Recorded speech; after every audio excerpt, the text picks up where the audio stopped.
I saw one the other day. It was like, what did Will Smith leave on Chris Rock's face? Fresh Prince. There were so many good ones though to come out of that. Like what was it? Will Smith, and this was because Sam Lubman in the morning was just rattling off all these tweets. It felt like the entire show he was just looking up all the Will Smith ones. But what was one he single handedly got the Oscar ratings up. Oh, Oh, that was really good. oh my God, this might be my favorite story of all time. Welcome everybody to Just Your Opinion, man. Stephen Langford, Derek Papa. We are thrilled because we just wrapped up an interview with one of our favorite people and probably one of the biggest guests we've had on this podcast. John Morosi of MLB Network sat with us for about 30 minutes. We will play the interview in its entirety, and we had a fun time with old Bubba, as we call him. But Stephen, let me talk to you a little bit. My voice is still recovering. I was over the weekend in my old stomping grounds of Austin, Texas. My old buddy and his now wife, Kayla Shadeen, Alex Longshaw and Kayla Shadeen. Shout out to them. They're finally married, beautiful people. And we had a fun time in Austin, Texas. Stayed over at the Jester King Brewery where they have like nice lodging. Not a lot of Wi-Fi there. So when we went to the venue in Dripping Springs for the wedding, I didn't have access to my phone all weekend. I saw what was going on in March Madness and everything, but as far as, I'm addicted to my phone now because I want to know what's going on with the NFL, with trades and signings. I thought we'd find out where Bobby Wagner was going to go and all that shit over the weekend, but I put my phone away and I enjoyed the dance floor. Had a great time. And then we wake up on Monday morning, did not see the Oscars. You and I usually watch the Oscars. I know you watched it with your mom, but I did not watch it at all. Didn't see a single thing of it. We wake up Monday morning, and we're heading to the airport. I pull out my phone, finally get some cell reception, and I look at everything that went down, and I am shocked. And I turn to my friends and say, did you guys see that Will Smith smacked the shit out of Chris Rock at the Oscars? This thing is insane. And I know that we're more of a sports podcast, but we got to talk about this. This is the biggest thing in the world right now. I mean, this is big. I mean, like CNN's covering this more than the war right now, which is ridiculous. But it's the most ridiculous thing of all time. Steven, you're a huge Will Smith fan. I leave the floor to you, sir. What did you think of one of your idols slapping Chris Rock? And please give your voice a break. My goodness, I can tell you're losing it there after a little bit. First minute. But man, how it worked was I was watching the Oscars. It was me, it was Jesse, it was my brother, his wife Veronica, and my mom. We were all watching them in memory of my dad because my dad loved the Oscars, loved them. He was always had a strong opinion about it. It was just his opinion, man. He always did one of those like checklists every year, and he'd show off every time he got all these answers right. There's one time where he went all the way around the Bay Area and watched every single nominated movie out there. So he loved it. And I wasn't planning on watching this year. I watched an hour worth of Power of the Dog. Yeah. Saw King Richard till I fell asleep with about 15 minutes left. No fault to the movie, but it was just, I was really tired. And I said, you know what, I'm going to finish this up in the morning. Never did. But a real forehand by Will Smith. But thinking of all these on the fly, I swear. I love all these puns. They're all great. This is why, like, I usually, I hate social media, but this, well done. Everyone that posted something from the SpongeBob thing of him doing stand-up and the guy yelling, get my wife's name out your fucking mouth, to SpongeBob, to the guy posting the picture of The Rock in reference to Chris Rock's cousin, brilliant. Everything brilliant. Back to you, Stephen.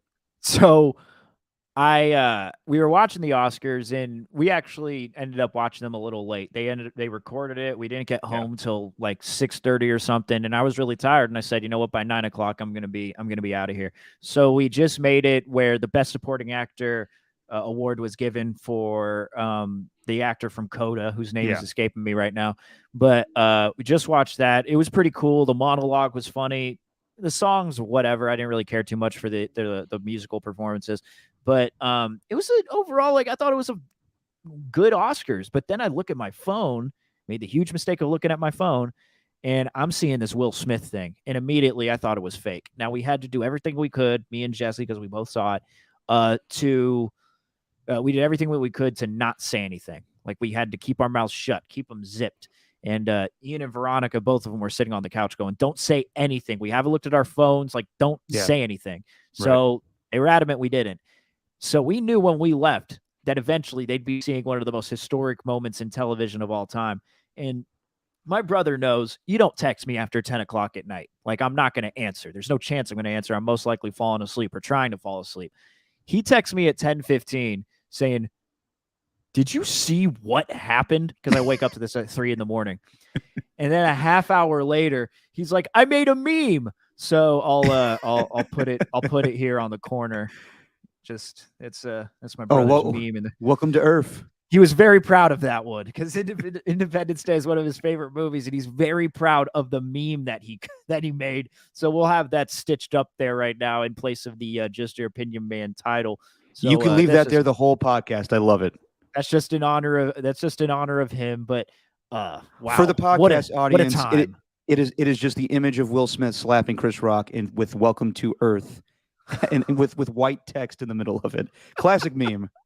Oh, ridiculous. So it's like, congratulations, you made your first meme, but you also texted it to me at 10:45. I'm not going to hear any or read any of that at the time, but what a moment, man. I can't believe it. So I went back and watched it last night. I've seen all the clips, and so you didn't see it live. You just saw it on Twitter? I saw it on Twitter, but then I went back. We watched the rest of the Oscars last night, so I saw all the lead up to it. And when Chris Rock came up, it's like that. It's like in 127 hours when you know that he's about to cut his arm off. You get that anticipation. That's a perfect analogy. You know what I mean? You have that anticipation. You know when Chris Rock's up there, all right, this is about to get real. Yeah. So I watched back the feed. I already saw the Japanese broadcast. The uncensored Japanese one. Yes. Yeah. And thank God we have that because it's perfect. So if you watch it on TV, it was Chris Rock getting slapped, which in the moment you see, you don't know if it's a joke or not. A slap could be a comedic slap. You don't know if it's real. And then Chris Rock drops, wow, he smacked the shit out of me. And the audio drops. And you and I know, Steven, when audio drops, that means someone cursed. And then it stays on Chris Rock. The audio does not come back for the longest time. It goes to Will Smith in the audience, and you can see him mouth, "Get my wife's name out your fucking mouth." And then like the picture jumps and it goes right back to Chris Rock, flabbergasted.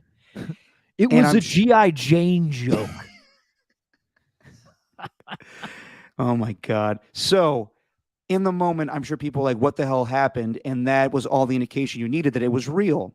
When I saw the actual clip of it in its entirety, uncensored, it's 100% real with just all of the anger in Will Smith's face. He laughed at the joke initially, walks up, smacks the shit out of Chris Rock, sits down, and then is visibly upset. So, Steven, as a Will Smith fan, what were your feelings about the whole incident? Well, the way that I knew it was real was based on Chris Rock's reaction. Because when he says, get my wife's name out your fucking mouth, as soon as he says that, you hear Chris Rock go, wow, dude. It was a G.I. Jane show. That's the reaction that we've all seen it before. Yeah. Where in our friend group, maybe one of our friends takes something a little too far. Maybe it's a joke. Maybe it's an action, whatever it is. We've seen that. And we've seen that person who took it too far get surprised at how they reacted to it. And then their response is always, wow, dude, really? So at that point I was like, oh, that's 100% real. There's no way in a script that Chris Rock would write, wow, dude, no chance. That was totally real. First thought it was fake. Like, that's what I thought originally. But then, you watch it a couple of times and you learn that it's not fake. But how he comedically slapped him. I mean, look at that meme in the top right corner. he looks like he's taking his moves from Ali and then just bringing them to the forefront 21 years later, however long it's been since that movie was Right. made. He's got the left hand up, ready to guard his face. Just the look of the slap comedically, it was hilarious. And I was trying to look at it though when I was going on to the next show at when I was going on to the next show or my show at 5 a.m. on the Yeah. Monday morning. I was like, you know, I got to look at it from both perspectives here because my immediate reaction is like, dude, that was the hell are you doing, Will? Like, Yeah. why are you slapping a comedian for making a joke? And then I'm like, well, you know, he's making a joke, but at the same time, it's not a roast. This is the Oscars, and Will Smith, he's been going through a lot, and he really, you know, he got offended, and then it kind of sounded like I was trying to back Will Smith up.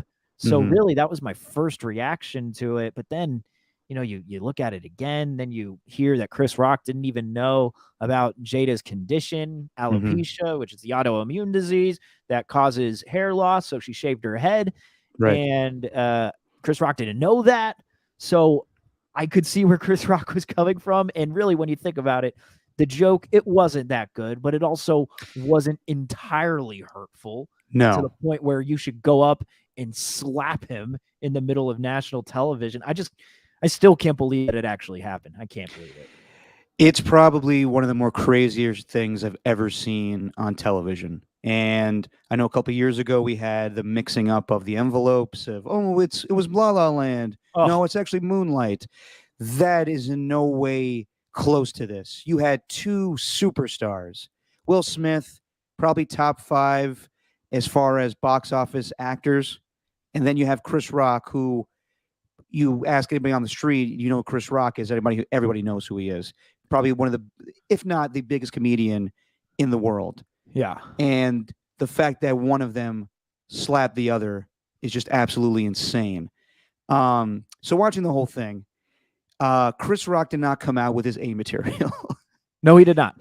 It was just like some half-ass jokes he probably wrote before Right coming on. Like the first joke was to Denzel being like, "Hey, you know, I saw you did Macbeth. When are you gonna say to King Lear? You ain't got shit on me." Then he goes to Javier Bardem and says like, "You're nominated. Your wife's nominated. If you win, you lose." And then he Yeah. made the joke, "Hey, Jada, can't wait to see you in GI Jane 2," which I first was like, "Is there a GI Jane 2 coming out?" Because that's like an old reference from like '96.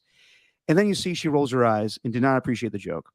Okay, if you are Will Smith and Jada Pinkett Smith, you have been going through a rough couple years. You decided to make your marriage public to everybody. I don't know why you would do that, but that's your decision to make. And I'm sure Will Smith is tired of being perceived a certain way with his wife. So when initially he laughs at the joke and then Jada rolls her eyes, he feels that he has to defend her. And, being around this weekend, my friend getting married and everything, marriage is a beautiful thing. You always want to be there for your wife, but this was ridiculous. You cannot go up on stage and just slap somebody because you didn't like what they said. If they really had a problem with it, they should have talked to Chris at the not post game, at the post Oscar party and Right. said, "We didn't appreciate what you said." Right. The fact that he just went up there and thought that he could just command the stage and Oh. slap him, then scream from his seat, which is right there in front of them, get my wife's name out your fucking mouth. It I feel terrible for Will Smith because and Chris Rock will survive this. Like we'll talk more about that, but Will Smith, I know you're a huge fan of his, Steven.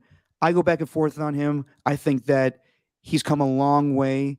Like watching the Fresh Prince of Bel Air documentary where he mouthed along with other actors to make sure that he was hitting his marks and his dialogue, Right. to now being a Oscar-winning actor. And I haven't seen King Richard. I tried to watch it on the plane, couldn't get it to work. I have to see the movie. He probably does a fantastic performance. It was awesome. Like Okay. for the 2 hours that I caught before Yeah. falling asleep with 15 minutes left, it was really awesome. Yeah. So I can't wait to watch it. It's back on HBO Max. I'm going to watch it maybe later today. And I'm sure he's well deserving of the Oscar. But the biggest night of his career is overshadowed by this. And I feel terrible for him. At the same time, it's only his fault. He's the one that went up there and decided to slap Chris Rock in the face. And while it's equal parts sad, it's also just fucking hilarious because it's just so ridiculous that he would do that. And then you see like all the backstage footage of like Denzel Washington talking to him and be like, dude, you fucked up. And it's just insane to me. So yes, so Chris, I didn't know this. So Chris Rock wasn't aware of Jada Pinkett Smith's condition. Yeah, that was what was reported from TMZ earlier. Okay. Apparently his whole like Diddy said that it's all love, that they hashed it out. They hadn't talked. They still haven't talked, according to sources for TMZ. You're talking about Sean Diddy Combs? Yeah. And why are you there, Diddy? Like, my goodness, man. Why Yeah, was he there? He was there to present the 50th anniversary of Godfather. Huh. I watched that too. I know that hip hop has a huge love for Godfather and gangster movies. I think if you saw it, they remixed a bunch of old hip hop beats to like footage of the Godfather, which was kind of cool, but also like kind of weird. Right. But regardless, we'll get to other things about the Oscars. As far as this, um, you know, I understand this. Jada Pinkett Smith did not like the joke. She's suffering from alopecia, and it should have just been that. If she didn't like the joke, she rolled her eyes, and that should have. If she had a problem with it, talk to Chris Rock after the show. Yes, and I don't really know what alopecia is besides it, removing hair. Yeah. I really don't know much about it, but like I don't feel any sympathy for Will Smith after that moment. Like he's got to know that, I mean, he's whatever he is, he's a billionaire. He's got plenty of money. He'll be fine going forward. He doesn't have to do anything, and he's set for the rest of his life, along with the rest of his family's life. Like, but he's put it out all in the open, man. And these past 2 years, when he's put himself on Instagram, like he's made himself known. It's, oh my God. Like I remember when the news came down that Will Smith has an Instagram. Oh my God. Will Smith has an Instagram. And it's all these heavily edited videos, and it ends up leading to like a Disney Plus show where he goes around the world, and it's called Welcome to Earth. But like, I don't know, man. Thinking about it, the joke wasn't that bad. Just to go up to try to humiliate Chris Rock, he should have known in that time, like, this was not going to be a good look for him. But also, where was anybody to take him out of that event? Like, I'm sorry, but we talked about this even before. Like, maybe Will Smith shouldn't be allowed back at the Oscars. That might be harsh, but he definitely shouldn't have been there, at least for that night, for the remainder of that night. He may have won, but man, you can't let that happen. How awkward is that? That 30 minutes later, he's back up on there, accepting an award for Best Actor, and I mean, he's also given a handshake to Questlove, who just won the Best Documentary feature that Chris Rock was presenting. Nothing happened. Let's talk about that real quick. So Chris Rock is presenting Best Documentary, and he loses his speech a little bit because he just got slapped, and he's like, I don't even know what we're doing right now. We're giving away the Best Documentary. By the way, my favorite line was when Will Smith is sitting in his seat going, get my wife's name out your fucking mouth. Chris Rock for a split second goes, well, no, I'm not going to say anything. Yeah. He had a line ready to go, and he held it. I think Chris Rock handled it very well. As far as the joke, isn't it sensitive? A little bit, but Chris Rock has been known to do that. It's funny that you bring up Diddy, because I remember back in the day, Chris Rock hosting the VMAs, and he was brutal to Jennifer Lopez. And looking back on it now, it's crazy the things he said about Jennifer Lopez. But I don't remember Sean Diddy Combs, Puffy at the time, coming up and smacking the hell out of Chris Rock for what he said. So, and if he did it, like Chris Rock, someone's posted today that he is the director of a documentary called Good Hair, which focuses on African-American women and their hair.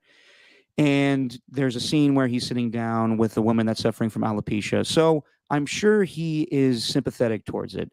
He also does not like Jada Pinkett Smith. For whatever reason, he's made fun of her before at the Oscars. Whatever their history is, it is what it is. He said what he said. But I don't think anyone should be slapped for doing comedy. Will Smith's his friend, too. Like, I know. There's all these pictures that are posted of him. Like, he can't be he can't like seeing what is happening to his friend over the years with Jada being at the forefront of it. Well, do you think he did that because he felt so close to Chris that he could go up there and slap him? I don't know. I don't Like, know. so like some people are posting like, what if Ricky Gervais said this? What if Dave Chappelle said this? First of all, if Dave Chappelle's not coming anywhere near the Oscars right now. Um, and if Dave Chappelle got slapped, I'm sure Dave Chappelle is punching back at Will Smith now that he's all swole. I don't know what would happen if Ricky Gervais said it. I don't really care. The If Mel circumstances. Gibson can suppress his anger when Ricky Gervais is presenting him and he comes out drinking a beer and he's like, "You all right? Yeah, all right. Been a fun night, huh?" And he's like taking a sip or whatever. And he's like, "I enjoy a drink as much as the next man, unless that next man is Mel Gibson." And then Mel Gibson literally comes out on stage to present like he didn't know what he was bringing. If Mel Gibson at the time too, I think that's when didn't it come out like when he got drunk? That's when the anti-Semitism came out, or he said exactly. something like that. So exactly. that's hitting pretty deep there. And Mel Gibson was still, I mean, he pointed at him, but he was still kind of smiling about it and said, "Yeah, well, Yeah. you know, that's what it is." So you got to be able to handle your emotions better than that if you're Will Smith. So I don't really have any sympathy for what's coming his way. Well, I'll say this, and just as a fellow bald person, I don't mind jokes, but I do understand for women it's entirely different. But when it's just hilarious to me that Questlove and Questlove, we know him as the drummer of The Roots. He made a fantastic documentary, Summer of Soul. Still haven't seen it. It was produced by a dude that my father's talked to that's from the Bay Area. It's still on Hulu, I believe. I want to check it out. I eventually will see it. But his moment was taken away. Will Smith's from Philadelphia, Questlove's from Philadelphia. It was just a weird moment for him to have his Oscar overshadowed, and it was just hilarious to me that Questlove coming to the stage, so accepting his Oscar, turns to Chris Rock and goes, "Are you okay?" The whole thing's nuts.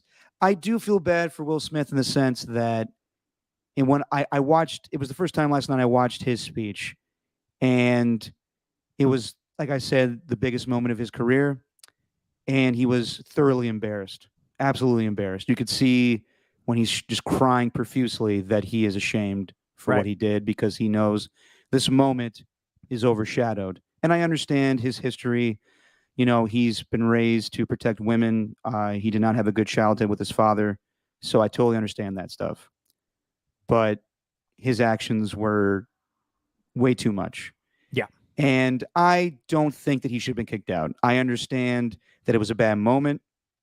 It also wasn't the end of the world. It was an open palm slap. I've seen some people, like my roommates who told me last night, Judd Apatow tweeted, "He could have been killed." Are you kidding me? Yeah. Relax. It was an 18th century slap. Let's just calm down. That's the thing, man, is like comedians, I'm with them that they are comedians. So these people should know that when they're telling a joke, it's really a joke. They never mean anything personal by it. But I'm also tired of comedians saying that it was assault. Like, it was not assault. It was not assault. Maybe technically, but good Lord, assault is much, much worse. No. It's like, hey, when women come forward saying that they've been assaulted by someone and it's something much worse than a slap, well, we have a tough time believing them here. But when a comedian gets slapped, it's, oh, that's assault. Like, no, listen, Chris Rock, I love Chris Rock. I've watched interviews on his backstory. The guy has been through a lot. When he was a young kid in Brooklyn, he got kicked down the stairs by white kids at school. He can handle a slap from Will Smith, but it's not. Will Smith should not have had his Oscar revoked. Should not have any charges pressed against him. And I do feel bad for Chris Rock that in that moment he was slapped, but he's a tough guy. He can handle it. It's not the end of the world. He also has a ton of material now. His next special is going to be huge when he talks about this. He very well could host the Oscars next year. I'm expecting to see him present an award with Will Smith, probably in headgear, like protecting himself. It'll be a funny moment. They'll laugh it off. But just as far as Will Smith, this will always be with him, and I feel sorry for him in that aspect. That you could see it in his face. He was embarrassed, and um, I'm happy for him that he won an award, but I just can't believe that he did that to overshadow that moment. I can't believe it. Not only did it overshadow the moment, but it overshadowed what ended up being a good Oscars show. As you said before, we've watched plenty of them before, and even if the movies, don't really resonate with people and people don't like them, that's totally fine. You at least got to make it a good show, and I thought they did well. Amy Schumer, I'm not a big fan of her, but Amy Schumer and Wanda Sykes and Regina Hall, man, they were funny at the beginning. They were really bouncing off each other, and I thought that was really good. And Coda winning all those awards, the musical performances again, I didn't really care for.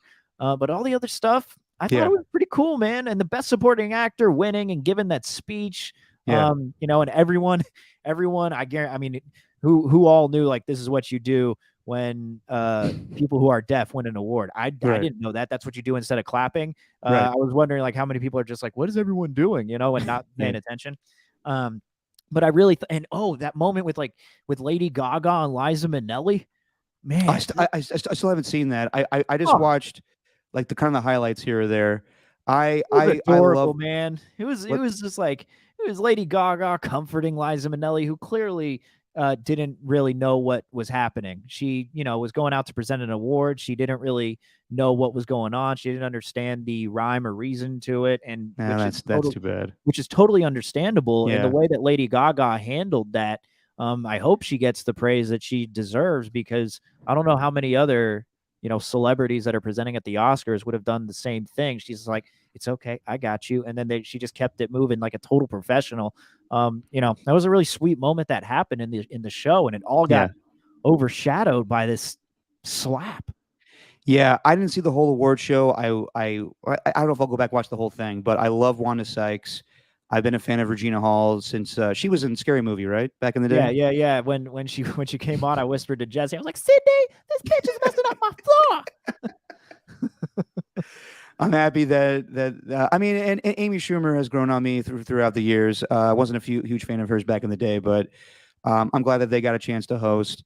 Yeah, I think that, and there was some controversy this year because they took away some televised awards, but all in all, they try to make it a much more television friendly presentation, and it was overshadowed by trash TV. And it's incredidible to me. God, I still can't believe that fucking happened.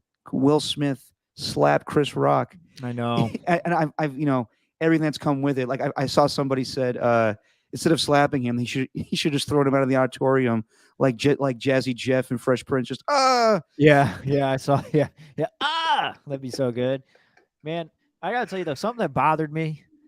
Timothy Chalamet, can you put on a shirt, dude? Was he shirtless? Yeah, he was shirtless in the award, and I'm like, man, why, Timothy? You are better looking than 99% of us.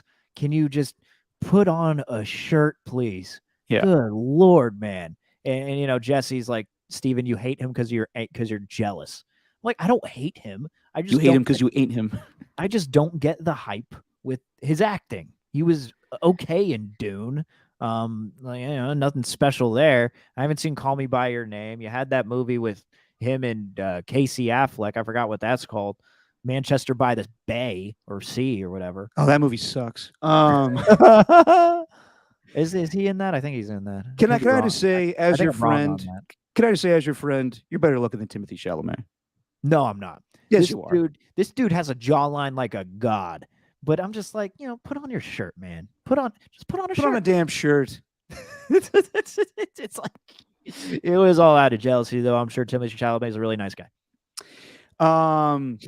Someone that should have been slapped was Kevin Costner rolling on about whatever the fuck he was saying for Best Director.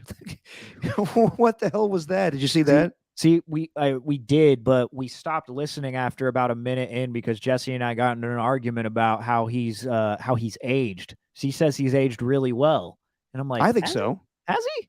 I think so. And then it took a little convincing for me, but I'm like, you know what? You're right. I guess he has aged pretty well. He still looks. I mean, he looks fantastic for. I want to say he's in his 60s. Yeah. So there you go. If they slap it, he will come. I don't know. Yeah, like it was so awkward where he was just like, movies, they're so profound, they move me. And it was just like, Kevin, what the fuck are you doing here, man? Hurry Let's up. go, let's go here. Even well, I may be messing up her name, but Jane Champion, who was the director of Power of the Dog, is like, thanks, Kevin, that was really dramatic. God. Yeah. I don't know. It was a good show. It was a good show, and it got overshadowed by this whole Will Smith thing. I Unbelievable. know, but it probably, and I love Chris Rock's line. Wow, this is the biggest moment in television history, and kind of in a way, it wasn't so much television history. It was just like probably the most viral thing of all time for the fish from Shark Tale to slap the shit out of the zebra from Madagascar. Yep. Yep. Yeah. Yeah, It's like, aren't they friends? Wasn't Chris Rock on an episode of Fresh Prince? yeah, they're absolutely friends. There's plenty of pictures that are posted of just them two all over the internet. So I am glad that the meme culture got up there, and Ellen DeGeneres is like, God damn it, I thought I had something with that selfie with all the stars. I thought I had Not something as there. good. Not Nope. as good. Not sorry, Ellen. This is taken over. Now you've lost in more ways than one the past couple of years. Yeah, you big Yikes. meanie. Oh my god. Yeah, I think they'll both be fine in the long run. I think that Will Smith will go on to be in more movies. This will always just be an embarrassing thing that, he talked about how we're celebrities and we're supposed to just take all this scrutiny. You know, yes, it's unfair, but it also comes a little bit with the territory, and you're also being made fun of by a colleague. So if you Ease really had up. a problem with him, you could have said it to him at the after party. Yeah. And Chris Rock, I look forward to all of the HBO Max specials we'll get from this. Oh my God. It's going to be unbelievable. He should call it King Chris or something like that. King Rock. I don't know. Something like that. His cousin, Getting slappy with it. his cousin, His cousin, the.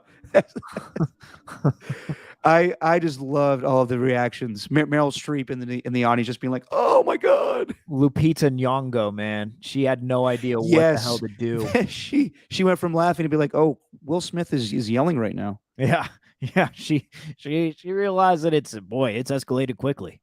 Yeah. All right. Well, that is our 2 cents on that.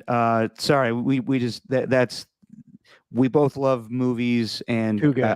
obviously Steven's a huge Will Smith fan, so it's all anyone's talking about. It's probably one of the more wild things I'll ever see in my life. So yeah, that was just wacky. Moving on here to some sports talk. Me and Steven, as we said in the beginning of the podcast, just got done doing an interview with the great John Morosi from MLB Network. We know him from back in the day. He was able to do live hits for us on 95.7 The Game, and we were more than thrilled that he was able to spend 30 minutes chopping it up with us. So this is John Morosi talking with us about. We gotta keep a tally of this. But, oh yes, sorry. But the he always comes in with a compliment after every question, no matter Yes. what it is. He always gives you a great question, or that's an excellent point, Mhm. something like that. And we got a few during this interview. I didn't keep count, so we need to keep count again at this time, and then we'll see at the end after this interview, because I distinctly remember one question where you might have gotten the edge, but I think I think I got more, but I can't remember. Yes, by my count, I think you won, but we'll watch it right now. Mm. Here it is, John Morosi joining us. All right, joining us now on Just Your Opinion, man. And me and Steven are absolutely delighted to have this guy on. He used to do hits for us back in the day when we both worked at 95.7 The Game. You can catch him on MLB Network and NHL Network. He sometimes go by Bubba, but we'll call him John Morosi. What's going on, John? Derek and Steven, I'm outstanding. And it really, the knowledge that you have of my nickname of Bubba reinforces that this is a family conversation here, my friends. So thank you for having me on the show and for using my old Little League nickname from back in Bay City, Michigan, all those years ago. Well, you could thank Bonte Hill for that, because whenever right. you're on with him, he always likes to bring that up. He does. And Bonte, I can't remember exactly how it first got mentioned on the air, but we talked about how we were all family. And I just think I mentioned that my childhood nickname was Bubba. And once Bonte heard that one time, that was going to be first name reference from then on. That was it for Bonte. Thank you so much for making time for us today, John. And we are delighted that baseball is a week away. By my count, it was 99 days that we were in the lockout. Now we're out of it. We're going to play some baseball coming up here pretty soon, regular season games. How do we finally get to this? How do we resolve the labor impasse? Do you think both parties are happy with the terms of the agreement? And were you optimistic that we were going to play baseball in April? Derek, I always had confidence, faith, optimism. It was difficult to maintain it at times.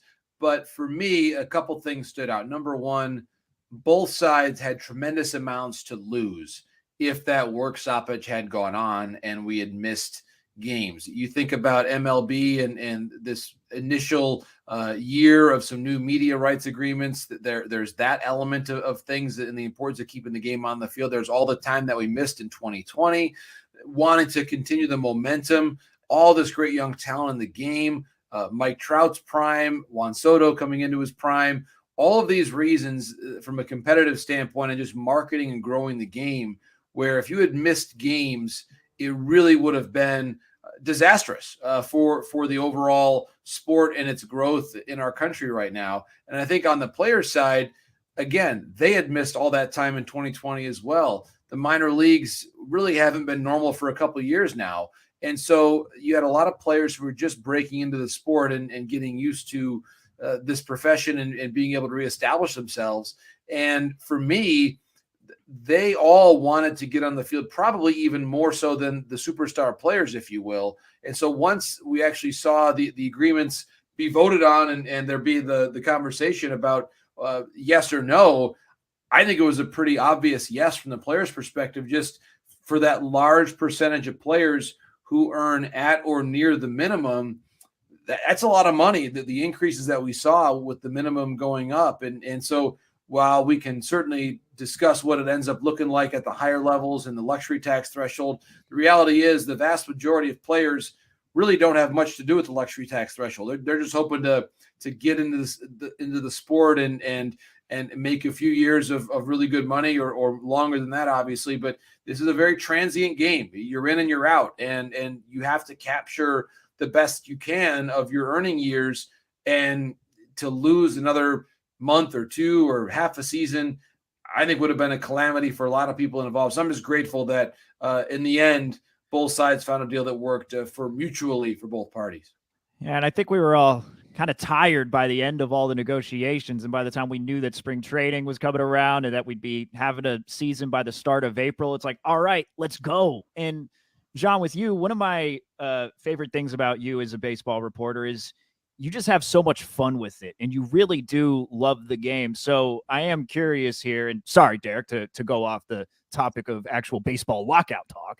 By all means, sir. But I'm just curious, is there one player or one team that you look back on that made you really fall in love with baseball? Well, Steven, it's a great question. And certainly I grew up and was born and raised in Michigan. So for me, it was following the Tigers, starting really in the late 80s. 87 is the first year that I remember well. And of course, the Tigers won the division that year, lost to Minnesota in the playoffs. So I was very lucky that the first year that I could remember, the Tigers were good. And not only were they good, they had Alan Trammell and Lou Whitaker, Jack Morris, a number of future Hall of Famers. I still put Lou in that category, even though he's not there yet. But for me to grow up as a young infielder in Michigan and be able to follow the longest running double play combination in the history of the game was very special. And certainly there's a reason why I wore number 3 when I was an infielder in high school, is because of Alan Trammell. And so I always say that one of my greatest blessings in this life and in this career, at least from a professional standpoint, has been that I've gotten a chance to get to know my idol, and that Alan Trammell is as gracious and giving of a person as I ever dreamed he would be. And so when he got into the Hall of Fame, that was pretty special for me to actually go to Cooperstown. I wasn't covering the induction that year, but I made sure, Stephen, to go and to be able to watch him give his speech. I was just a fan that day, like anybody else. And so that was one of those really neat parts of the job to say, hey, I'm going to go. My favorite player, who I now know professionally, is going into the Hall of Fame, and I want to be there to listen to it. So I think it was those teams. And as time went on, certainly the Tigers weren't that compelling in the 90s. But I still certainly follow them closely. And at that same time, the Red Wings were very compelling in winning Stanley Cups. And so for me, we talk about why maybe I'm both a baseball and hockey person. I think it's because of those influences. You've got Alan Trammell and the Tigers of the late 80s. And of course, his career went on into the mid 90s. And then in the mid 90s, the Wings were the team. And so not only were they the team winning, but they had so many great personalities and historic figures on the team, whether it was Yzerman, Fedorov, Shanahan. So for me to follow both of those teams, the Tigers and Wings, really crucial in forming me as a sports person, and probably the reason why I cover both sports still to this day. And you're one of the best doing both for MLB Network and NHL Network. And you're one of the best insiders. When there is news to be broken, you are one of the guys we go to. So me and Steven are always curious with insiders in sports, how they cleverly craft their tweets, how they get the information. John, what is the process when you are given information from an agent or you find it yourself? What is the process of then getting that information out to the world? It's an excellent question, Derek. And I suppose I'll start with two words that somewhat apply universally when we're talking about how to handle a story, which is it depends. Depends on time of night, depends on who's giving you the information.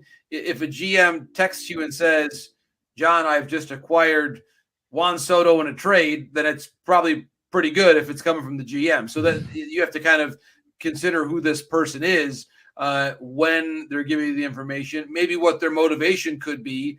If an agent texts you and says that a player that no one's ever heard of has 30 offers from 30 teams and they're all $100 million, you might have to think for a second before you put that out there into the world. So I think that you have to weigh out who is telling you the information, why. Have you been on the trail of this for a long time, reporting on the negotiations about where a player was going? You think recently about Freddie Freeman, and I was reporting a lot about hearing the Dodgers on him, and it took a few days for it to come true, but I was around that story for a while, and it's a matter of weighing out the information. Sometimes I've said, and this goes back to years when I was working closely with Ken Rosenthal, we would sometimes put our information together and say, okay, wait a minute. What do we know is true? What do we know? And you'd almost take out a piece of notebook paper and say, I know 1, 2, 3, and 4. Like this team has asked about this player won't go here, whatever you have. And be a great piece of advice I've gotten from Brian Anderson, who's a phenomenal broadcaster, one of the very best that does it in our country right now on multiple sports. He gave me the great advice of being a good servant of the information that you know to be true. Be a servant of the information that you know to be true. Stay in that lane, especially when it comes to social media, because you know that as soon as you write it, and to your point, Derek, it was a very good part of the question about how you phrase it. Sometimes when you have a story, you might be able to say, you might have gotten a text that said, hey, the deal is done. Max Scherzer is going to the Dodgers or the Mets in more recent times. Okay, maybe that's what you were told, but it's sometimes okay, depending on how you're hearing it and in what context, if you sort of roll it one step back, it's in agreement or it's close. You sometimes have to finesse it a little bit because you might not be totally sure. And you know that if you come out there and say, hey, it's a done deal, that if 5 seconds later, the next tweet from the other insider says, well, it's not quite done yet, they're still working on details, other teams are still involved, that's a bad feeling. And you don't want to be there. So I think leaving yourself and honestly the process a little bit of wiggle room so that way you're not silly is usually a good policy to take. So I think that to your point, it's the phrasing that you use, the exact wording. Have they expressed interest? Did they make an offer? Are they in agreement? It's worth taking the extra step. I think, especially now in this world, you may not always remember who was first with a story, but you'll probably remember whoever was loudest and wrongest. Okay. And so I think it's important, and that's not at all an argument to take a pass on this whole field of reporting, because it's actually very fun and exhilarating and very important.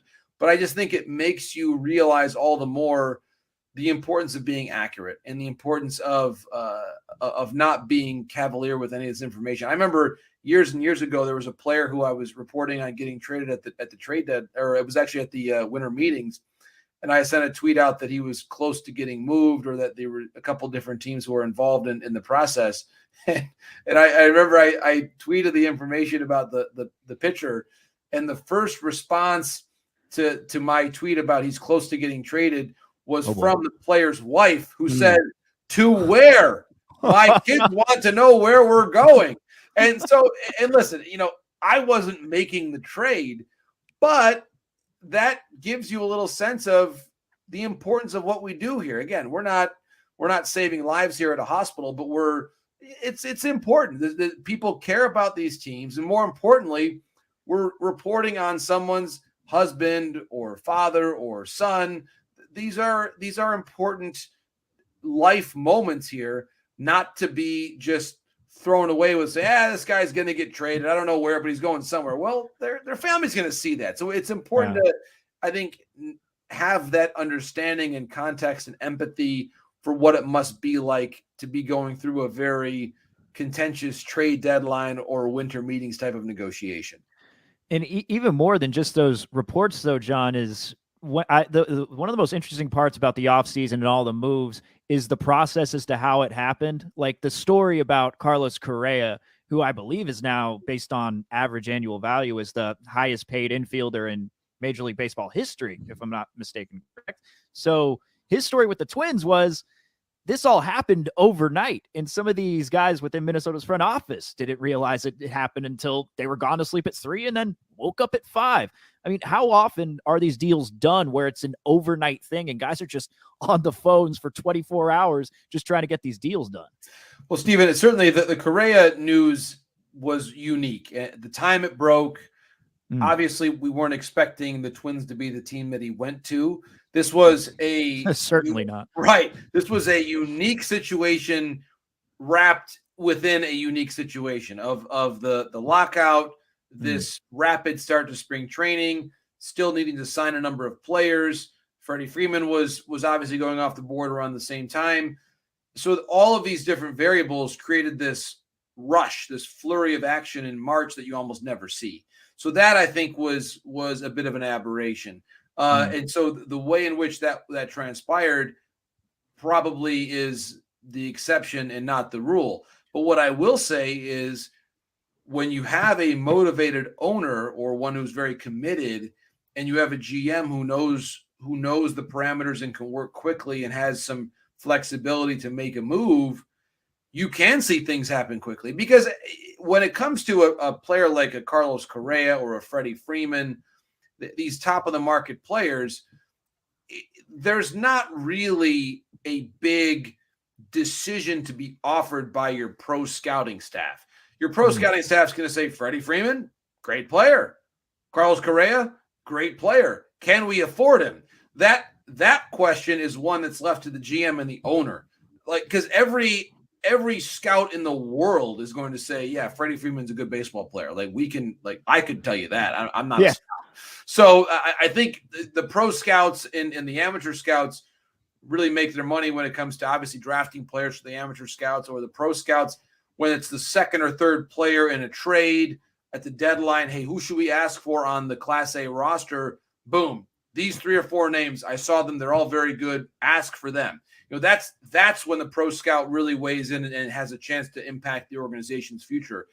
Every pro scout in the world can tell you that Juan Soto is a good hitter. We all know that, right? Yeah. And so I think that in this case, the deal comes together quickly when really there's not that many people that have to be involved. That was probably a Derek Falvey, right to the pole lads, the owners of the team, and then obviously we probably consulted with Thad Levine as his assistant GM, and that's all that really had to be done there. Ask the manager, hey, Rocco Baldelli, you like Carlos Correa? Yeah, I do. Okay, let's do this.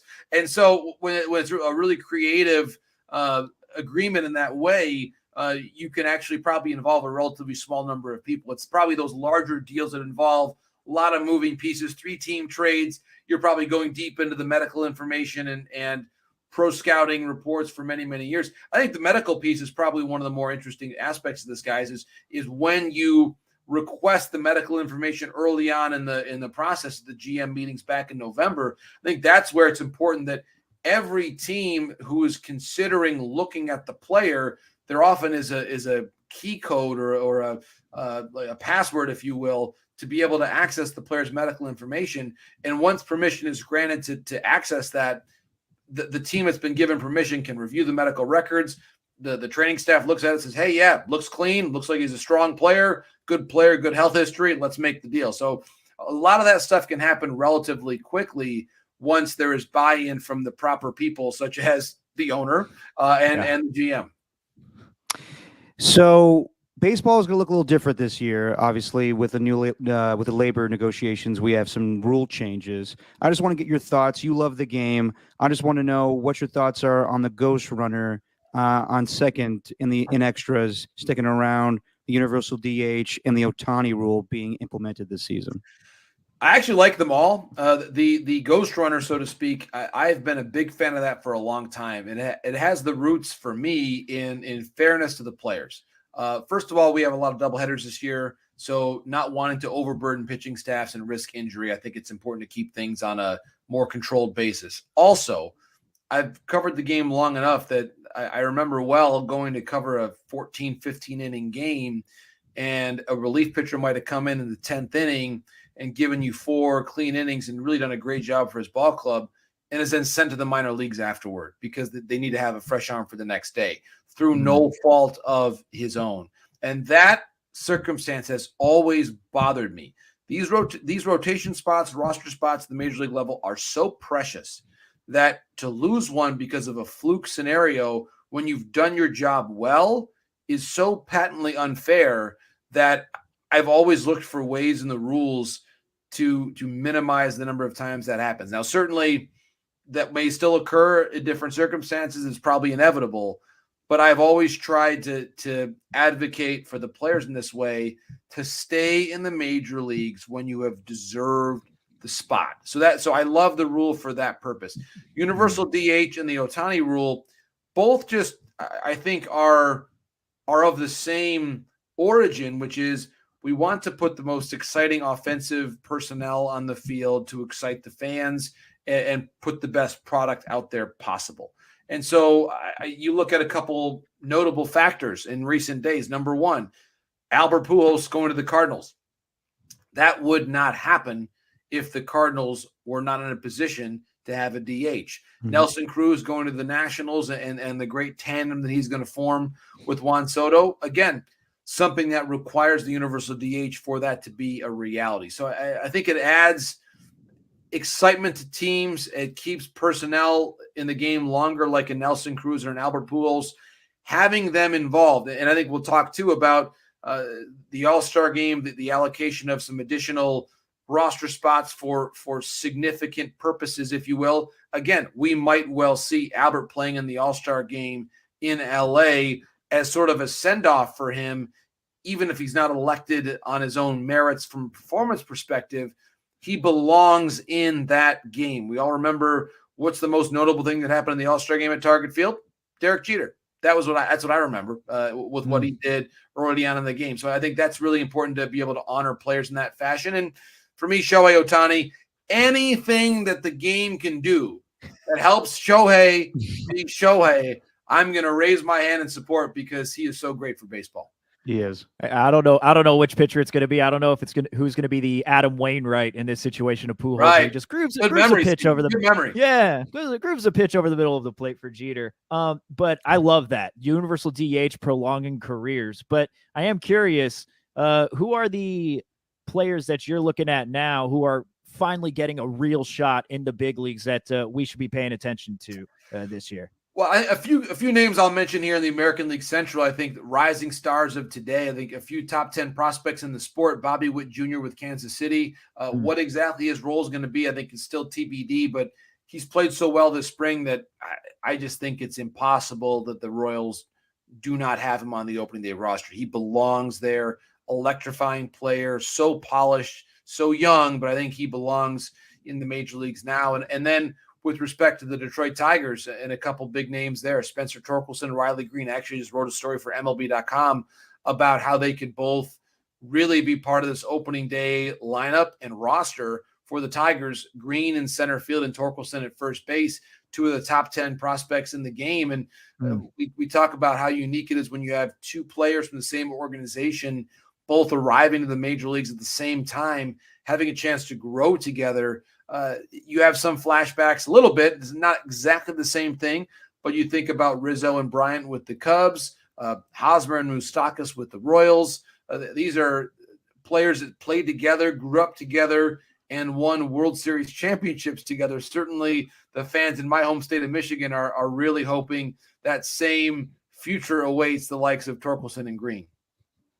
How about O'Neal Cruz there, John? How about O'Neal Cruz from the Pirates? Cruz, what an exciting player. I was speaking actually last year with one of his minor league teammates there in the Pittsburgh system, saying this guy is unbelievable, just how tall he is as an infielder, the power that he has. So O'Neal Cruz, we've already seen him have some very, very good performances this spring. So perhaps O'Neal Cruz on his way to joining the Pirates lineup as well. Steven was hoping you would say that guy's name. Oh, I saw him hit a low and outside pitch and pull it to right over the fence. I was like, this guy's unbelievable. His extension, to your point, Steven, the leverage that he creates with his swing because of his size and his arms, just incredible. So he is a really fun talent to watch as well. So we are kind of a Bay Area centric podcast, and I'm not well, Steve will ask you about the Giants, but I don't know if I have a lot of high hopes for the Oakland A's this season. Obviously, the offseason was a little tough. Watching Matt Olson get traded, Matt Chapman get traded, Chris Bassett get traded, Bob Melvin leaves to go to the Padres. They get Stephen Vogt back just as a fan thing, but what do you see in the 2022 Oakland Athletics? And in your opinion, and I don't know what investigations you've done, but what are your feelings about them staying as the Oakland A's going forward? Well, first of all, I just by chance have a beautiful Kelly Green pencil that I'm holding in my hand during the course of this podcast that you can see now on the screen. So I have this. This is an homage to the Oakland A's here as we get started in our Bay Area conversation. Certainly the ballpark situation really, as you both know, involves many layers. Obviously governmental approvals, environmental impact, obviously a huge part of California law and being able to build something of that magnitude in the Bay Area. So I think until we see a shovel in the ground and construction beginning, there's going to be that fear in the back of the mind of A's fans. Certainly we fully understand what happened with the Raiders and Vegas has been mentioned prominently as a potential baseball site. I do think that's a possibility. I don't think we're there yet in terms of saying that it's imminent or close. I believe that the A's have a little more time to work through their situation than the Rays do, because Oakland at least has a site picked out that appears viable, where there is a real effort toward putting a ballpark there. And so I believe the next couple of years, and again, apologies to A's fans, you've heard this before, quote, the next couple years are crucial, end quote. This has been the story for a while, but we also realize that this cannot go on indefinitely. And I would mention that within this CBA, of course, it's a 5-year deal. I think by the end of this 5-year segment, so that'll be end of 2026, MLB needs to have answers out of both Oakland and Tampa Bay. because I believe that they would like to expand toward the back half of this decade under what will be the subsequent CBA. So not this one, but the next one. I really believe that that's going to be a realistic plan to get to 32 teams.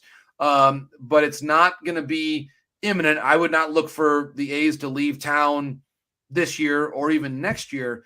But I think as you get towards the end of the CBA on a macro level, the commissioner's office is going to need to have answers. And the answer for Oakland's case better be a shovel in the ground at the site that they've spent a lot of time cultivating here in recent years, because if they can't, then I do think that a Vegas move becomes more realistic. I just think that that's the honest truth here, that you have some time, but it's not infinite. In terms of the players, I think especially the Olsen trade, they did a very good job to get back a number of the Braves' top prospects. I think that was a really good trade made by the Oakland Athletics and will help them build for the future. I think one of the things that we really see in this sport is the importance of knowing who you are and where you are in your window to win. I think the A's, for better or worse, with the ballpark being what it is, they know who they are. And right now is not a year where they're going for it to win the World Series. We can see that. I just hope that they're able to keep the momentum going on some level for the ballpark to keep the fans coming into the stadium, because if there is not a lot of hope on the ballpark front and the team is rebuilding, it's not going to be a fun experience for the fans to go through it. And they have shown such passion and such patience for so many years that I have such respect for the Oakland A's and their fans that this is really a crucial time to start to finally see some progress towards a new ballpark. Now, when it comes to the Giants, John, how have you viewed this offseason for the Giants? Because there wasn't much activity in free agency. Of course, they signed Carlos Rodon to the contract. But other than that, the Chris Bryants, Nick Castellanos, and Carlos Correa, who we talked about earlier, were all names that were on the table, but they didn't sign those guys. I mean, is this just a case where the Giants just want to wait for their young minor leaguers to make that step up maybe in a year or two and then sign some free agents along the way? I mean, or were they in on these other free agents? How do you explain this offseason for Giants fans here, John? Yeah, it's a great question. I do think they were somewhat focused, or at least were involved in the Castellanos sweepstakes. I think he really would have added a lot to their lineup. And I'm a little concerned now with the news on Evan Longoria. We hope that Belt obviously is going to be ready around the start of the regular season. It sounds like there's some optimism that he will be. But when you add up all these different departures, and of course Posey's retirement, Gossman leaving for Toronto, they've lost some key personnel. And now being without Longoria indefinitely is a huge loss. You're hoping that Crawford of 2022 looks like Crawford of 2021. Yeah, there is some risk there, especially, and who knows, again, with the Padres and the Tatis situation. San Diego is still a very good ball club. And I don't have to tell fans of the Bay Area what a great manager Bob Melvin is, because Bob really gets the most out of his talent. And so as much as the Padres have had some issues with a lack of consistency, Bob Melvin will give them stability. Bob Melvin, I think, is one of the best managers that I've been around in my years covering baseball. And I started covering back in 04, 05. He's been a manager basically the entire time since then, and he's been excellent at what he does. So I really have a huge admiration for Bob and the work that he does. And so for me, the Padres, I believe, are poised to potentially surpass the Giants if the Giants pitching is less consistent than we saw last year. And certainly that could easily happen when you consider the players they've lost. They need Rodon to be more like the healthy version of Rodon from the early middle part of last season. Hopefully right. Matthew Boyd, who's one of the great people in baseball. I hope you guys have a chance to get to know him well in San Francisco. A great signing by the Giants there, because Matthew is a smart, cerebral pitcher, really impactful in the community, someone who I just really have a tremendous amount of admiration for. So I think he's going to really bring a lot to the clubhouse and the ball club in general. The bullpen, as we know, I think really was impressive last year. They have to have, I think, a similar level of performance from that group. And Gabe Kapler, I think, really has shown his ability to adapt. He's a different manager now than he was with the Phillies. And I really think Gabe has found ways to get the most out of his personnel. And I suspect he'll do the same thing this year. But it's coming at a time where the Padres just simply cannot be as bad. And I don't think they will be as bad this year as they were last year. They have to bounce back. And they've got a great manager in Bob Melvin to help them do that. Now, this might be a little bit of a late question, but last year we had the Field of Dreams game between the Yankees and the White Sox. I mean, what was Major League Baseball's reaction to that? Did they love how that played out? Because it feels like that sort of thing should be happening multiple times a year. It was awesome. It was awesome, Stephen. I was there. It was like a movie. It was a movie that was better than the movie, you could say. Because you think about the way it ended with the walk-off and all the excitement there. It was a very special night. It was picture perfect. The weather was great. As a native Midwesterner, I loved being there. It reminded me, and I'll say this, MLB, first of all, they're going back this year because it was such a success that you have to go back.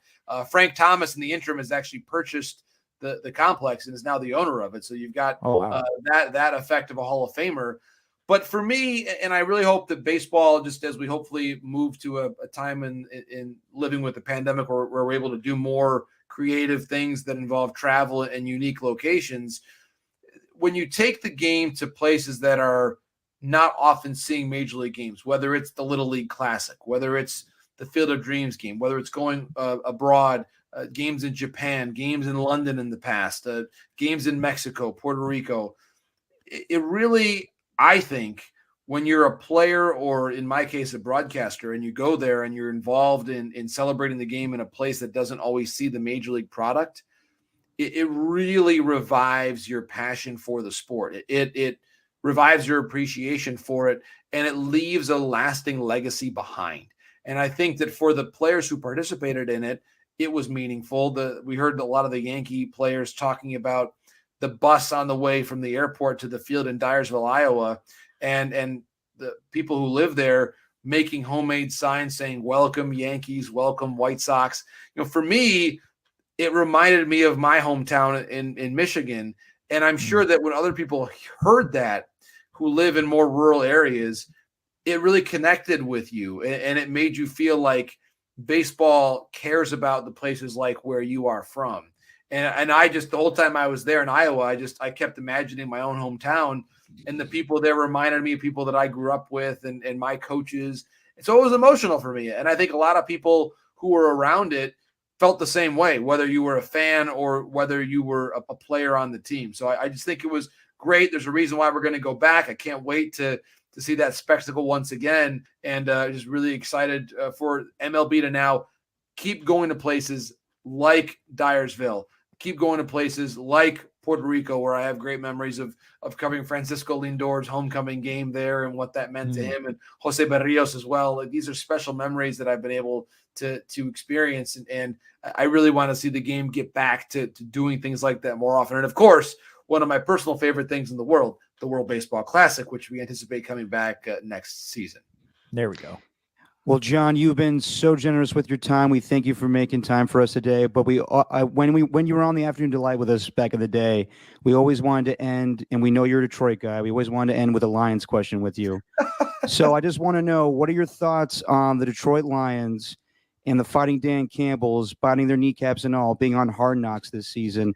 And are you hoping that the hometown kid, Aiden Hutchinson, falls to them at number 2 in the NFL draft? Well, Derek, thank you for the question. I am hopeful that Hutchinson will go to the Lions. He would give such cachet and bravado to a franchise that needs it, with our one playoff win since 1957, which that stat, I mentioned it, and it still doesn't make sense to say it, but it's true. But my dad was 5 at that point in time, and we've got one playoff win since then.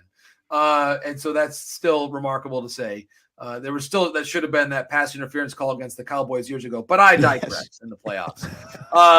Not that we have long memories here, but I do hope that Hutchinson goes to the Lions. I was thrilled to see that the draft itself is coming to Detroit in a couple of years. It's going to be awesome. Love it.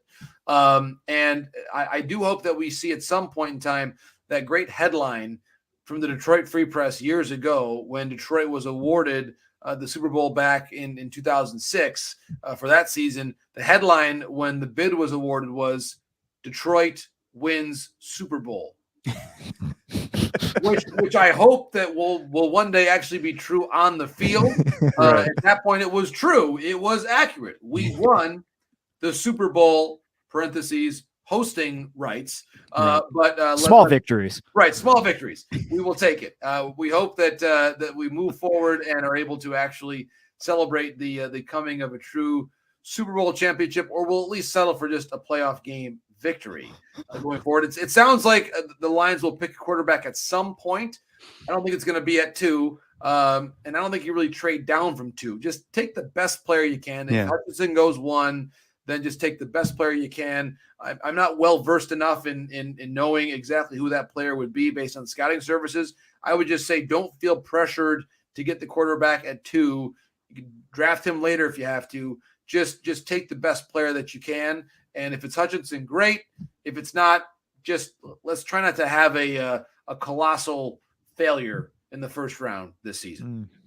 Well, John, we look forward to whatever the Lions do, and we thank you so much for making time for us today. Thank you so much. My pleasure, guys. Reach out anytime. Thanks for always being so loyal and wonderful to me over the years, and certainly my best to both your families. And again, stay in touch during the course of the season. I can't wait to be back in the Bay Area covering baseball in 2022.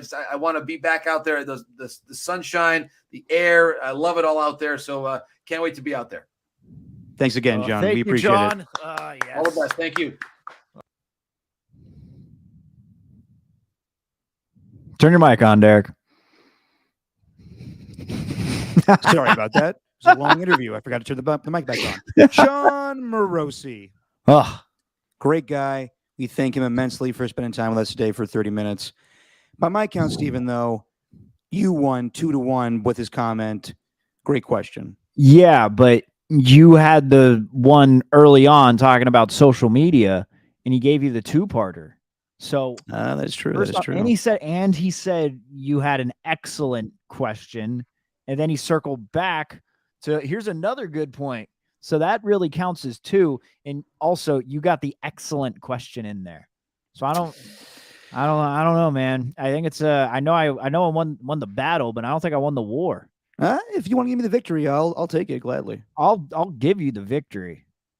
One question I wanted to ask him in the end, and I don't know if he would take it the wrong way, but he's a nice guy. He probably would have laughed it off. Yeah. Is there ever a question he didn't like that he was asked? Because he loves every. I mean, like back in the day, the running bit was we would always keep a tally of him saying, "Well, that's a great question," and we always just wondered if he ever thought in his mind like, "That's a dumb question," but I'm going to be nice about it. Oh, every time. There's got to be a lot of those coming around. I mean, he did that with you. It's true.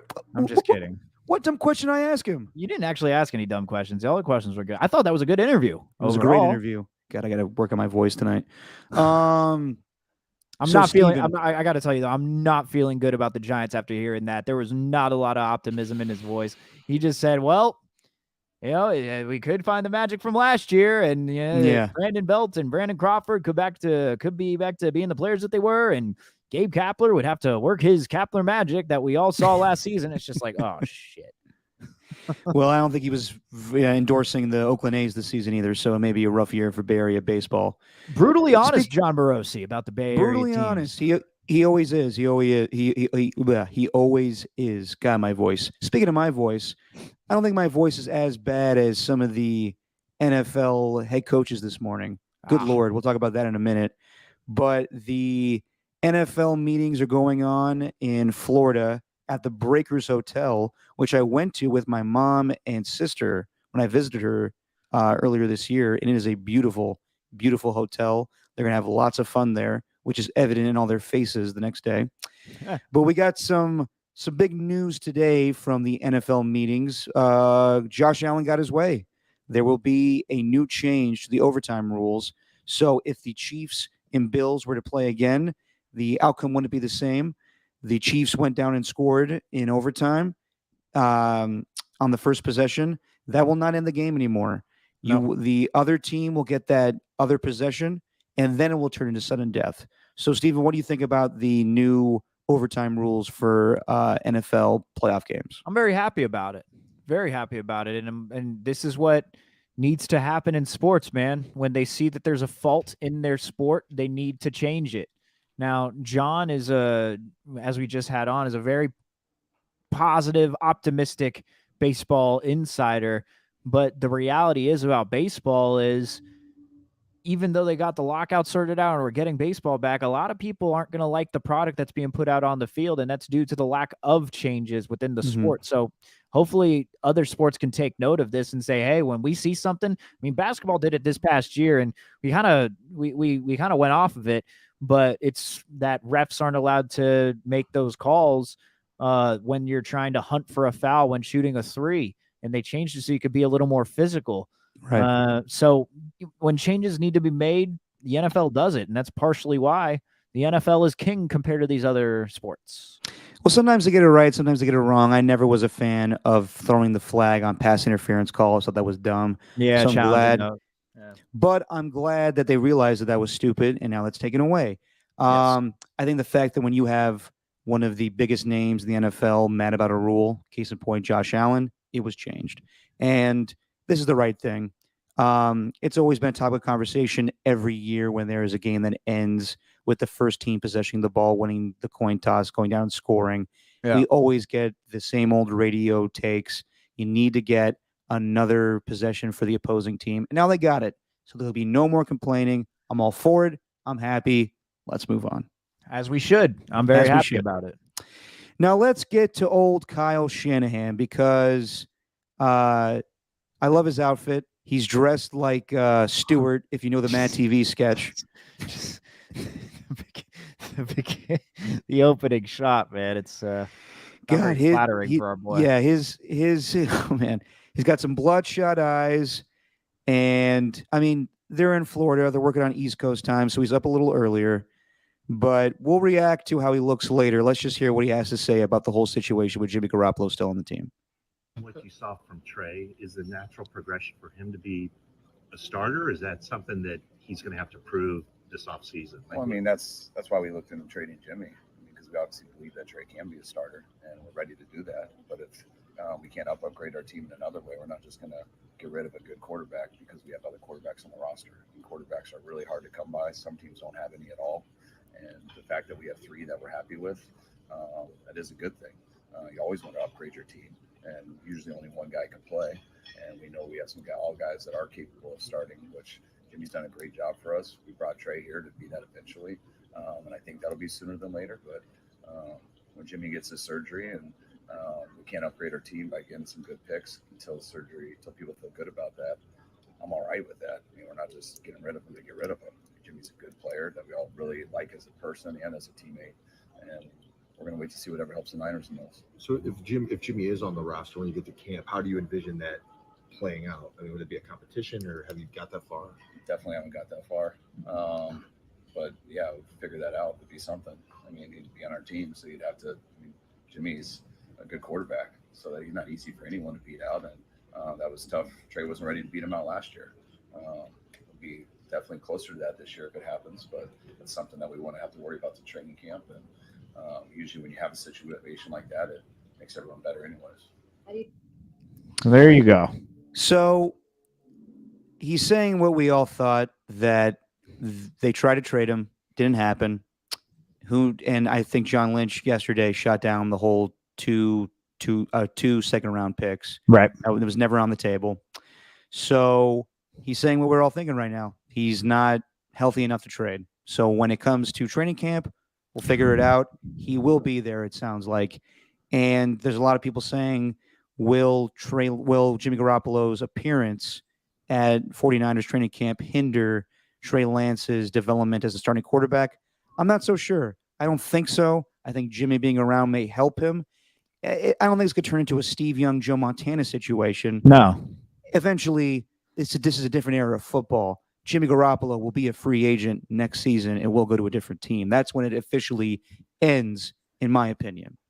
But I think that this is pretty people say things all the time. I mean, the Seahawks a few weeks ago said that their intentions were not to trade Russell Wilson. And they're also saying now that their intentions are not to trade DK Metcalf. We could see about that too. But I will say that it sounds like listening to John Lynch yesterday, listening to Kyle Shanahan today, and even listening to Jed York, who said he was comfortable keeping Jimmy Garoppolo on the team for $27 million this season.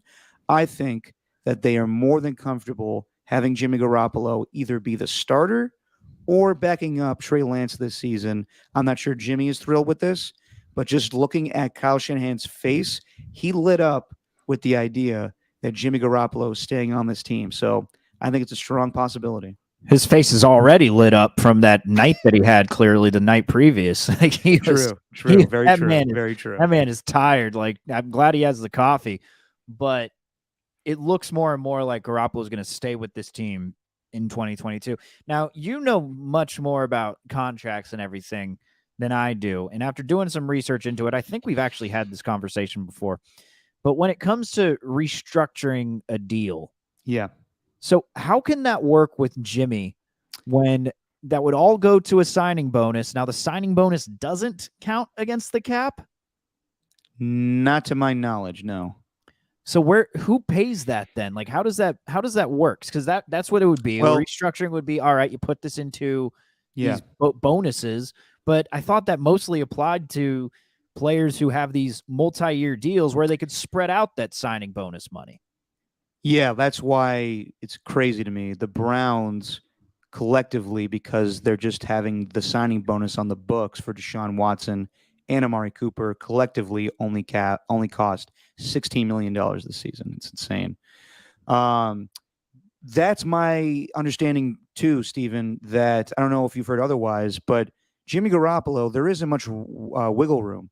He has a 1 year left on his contract. So Right. the restructuring would have to be we're adding on another year and then we can move around the money. But to my knowledge, unless he is comfortable taking a massive, massive pay cut, Jimmy Garoppolo was on the books for one more season for $27 million. Yeah, that's So- what I'm seeing right now. And after all, Garoppolo's the type of dude I think who will just, I think he understands now that he's not going to be making this amount of money No. again in a single year. And now he gets to do it as a backup. Well, As a backup. do you think that? Because Trey will have a leg up on him with OTAs Wow. and everything. It's wild. But do you think Trey is going to beat him out? I mean, it's a long time from now. Of course, I do. That's just going to be my initial reaction. But at the same time, this is just me. This is the Alex Moran from Blue Mountain State talking. I don't know if you saw that show, but the main I do know the show. I didn't watch a lot of it, but the main character was a backup quarterback who Yeah. didn't have any desire to get onto the field. He was just a backup quarterback so that he could go to the parties, so he could get all the girls. Like you still get him as a backup. You get so you're all- saying you get that all the Jimmy perks. Garoppolo You is get all the staying on perks of being a quarterback, even though you're a backup. And then, I'm saying Jimmy Garoppolo is kind of like Alex Moran in this situation Yes. where he's just like, man, I'm getting paid I'm getting paid $25 million just to hold a clipboard. If they need me, I'll come in and I'll do my job. But this is Trey's team now. Go ahead, Trey. Take on the responsibilities and the stress that it takes to be the starting quarterback in San Francisco. I'm fine. I'll take the 25 mil. Sorry to interrupt, but I was just saying that you think that Jimmy Garoppolo is just going to stay in San Francisco, just collect his $27 million and find more porn stars to hit up. I guess so. Yeah. I mean, if you want to put it that bluntly. I do. It's just funny to me because we played it before, but his goodbye press conference, this guy was ready to go. He was ready to go to a new team. Yeah. And it doesn't look like it's going to happen. I mean, who knows? Andy Dalton was signed today to be the backup with the Saints. And I think that with the timeline with Jameis Winston's ACL tear, Andy Dalton may play some regular season games here. And thank God Dennis Allen is starting this thing on the right foot by saying Taysom Hill is a tight end. He's not going to play quarterback anymore. There you go. Anything could happen in preseason. Excuse me, God, my throat. Anything could happen in training camp. There could be an injury that goes down. It's not 100% that Jimmy Garoppolo will be a 49er, but it's looking like that could be the case this season. And it sounds like the brass is comfortable with that. What? You're just laughing at my voice now? I sang my little heart out, Steven. Yeah. You had a good time? Had a good time. Danced, boogie-looed.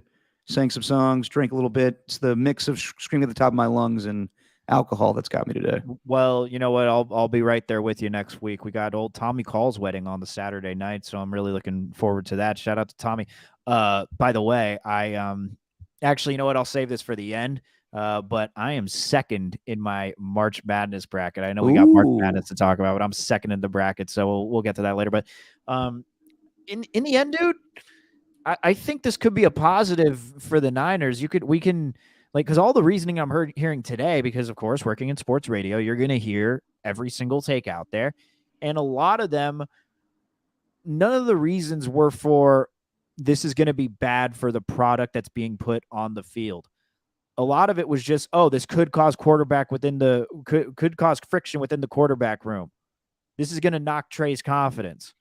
But in reality, what you're getting is a backup quarterback who, in my opinion, is better than any backup quarterback you'd be getting. Of course, Yeah. he's the most expensive backup quarterback that you could ever have.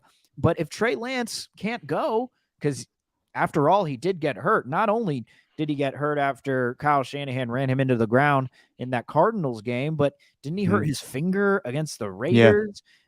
There's plenty of there could be plenty of issues that come with Trey Lance being the quarterback. I mean, if he's not your starter, then I know that, with a backup, if your starter does go down and you bring in a backup quarterback, you're not expected to do much. But I think seeing what the Philadelphia Eagles did with Nick Foles, having a backup could be important in the NFC, which is very weak right now. So it could suck.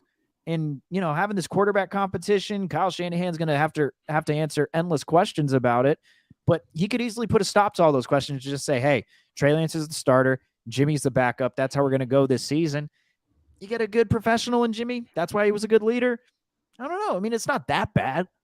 No, it's not bad at all. And it's clear that they're not going to just release him for the sake of getting his money off the cap. So we'll see what happens here with Jimmy Garoppolo.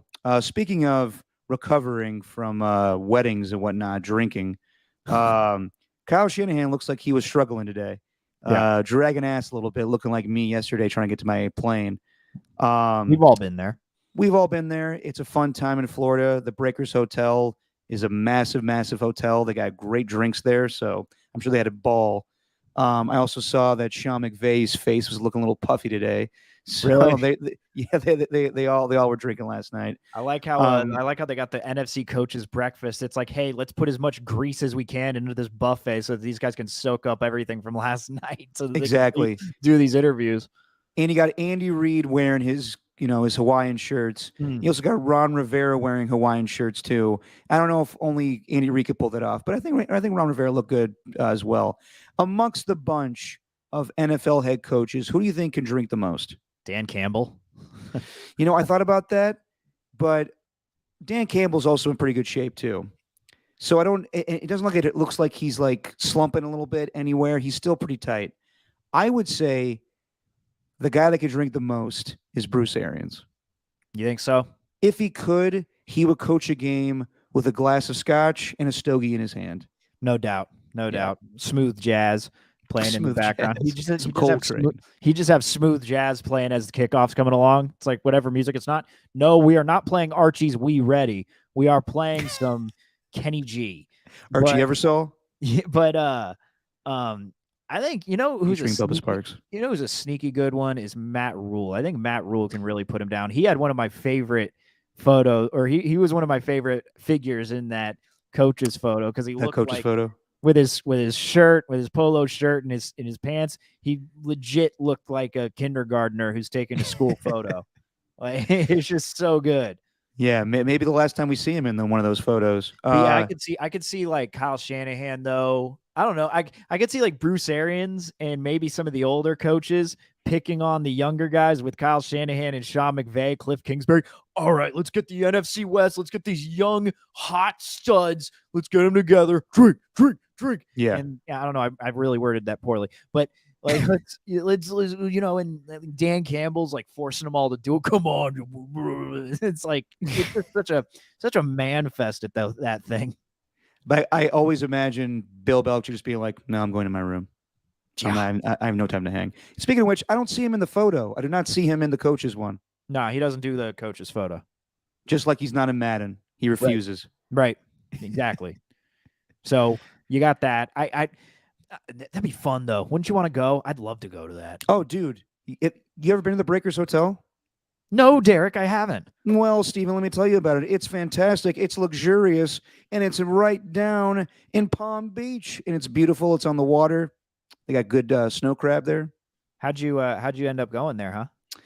Me, my mom, and my sister just drove there one day, and we're like, "Can we come into the Breakers Hotel?" And they let people in. It's just closed because they got the NFL meetings there today. But it's nice. Oh, okay. I would never stay there. That's a fucking fortune to stay at that hotel. But you can have a nice, dinner there. I don't know. I thought G-Reg was about to hook it up.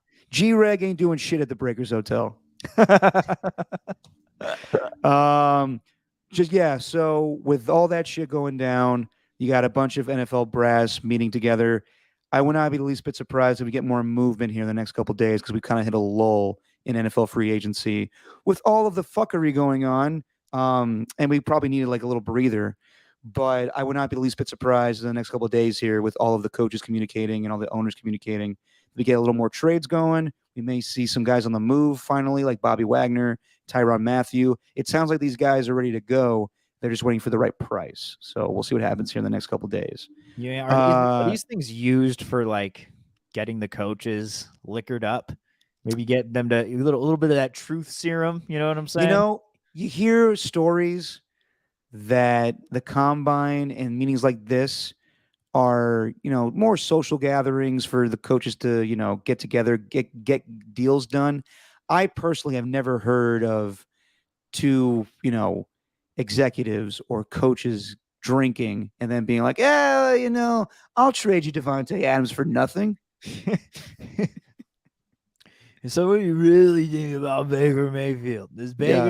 Is Baker really not an adult? Is he a child? Yeah, well, tell me about Baker Mayfield. That may be resolved in the next couple of days here too. But I also saw Josina Anderson tweet out she wouldn't be the least bit surprised with Deshaun Watson's suspension, which Roger Goodell just said there will be no timetable for. Great. She's not ruling out that Baker Mayfield remains on the Browns to just fill in for those games that he suspended. Yeah. I think that's highly unlikely, but it's on the table. Yeah, nothing will surprise me in the NFL anymore. Yep, and I could see that being a spot for Jimmy Garoppolo too if, Deshaun's suspended for a few games, but he probably wouldn't want to remain on the 49ers to back up Trey in that situation. At $25 million. Yeah, 27, baby. 27.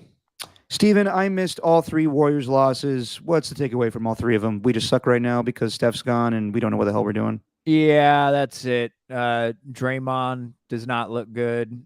So what did he say exactly? It was after the Wizards game? Well, after the Wizards game, he really took full accountability and said that it was refreshing because previously in the game against the Magic, he said that they're getting punked. Yes. But this one, he said that he's never been on a team where they've been worse while he's on the floor. So he said it's a terrible feeling. He says he's not feeling anything health-wise. He just says he just needs to be better.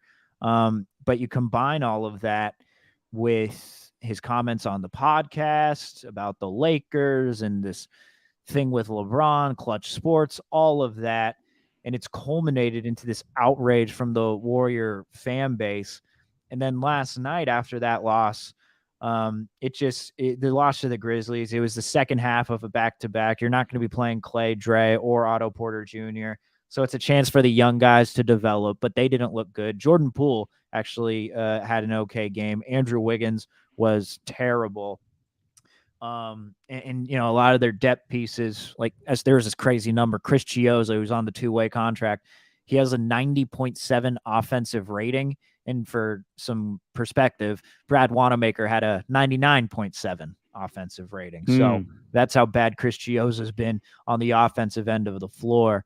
But it was also what Andre said. Andre, you know what? Let me pull up the official quote here. I don't want to, ruffle any feathers. I don't want to get anything wrong. Get that shit right, like John Morosi said. But exactly. Oh my gosh, can you imagine what it'd be like if you're a reporter and then you tweet something out and then you get that text 2 minutes later saying, "Oh wait, No, that's not true. Oh, Well, God. I'm glad he brought up Max Scherzer, but I wanted to, he wasn't a part of this, but that day where it was first reported Max Scherzer to the Padres, and he was just used as leverage, you got to be, kicking yourself if you're a reporter. If you're Jeff Passan, who we had first report on that, you're just used as leverage from agents like that when something's not official. It's just bullshit. Yeah. Yeah. So with Andre, let me pull this up. I want to share my screen here. Let's see Dylan if we Brooks can- had some shade to throw at Andre too, huh? Yeah, he did. Hang on, but we'll get. Those Never mind.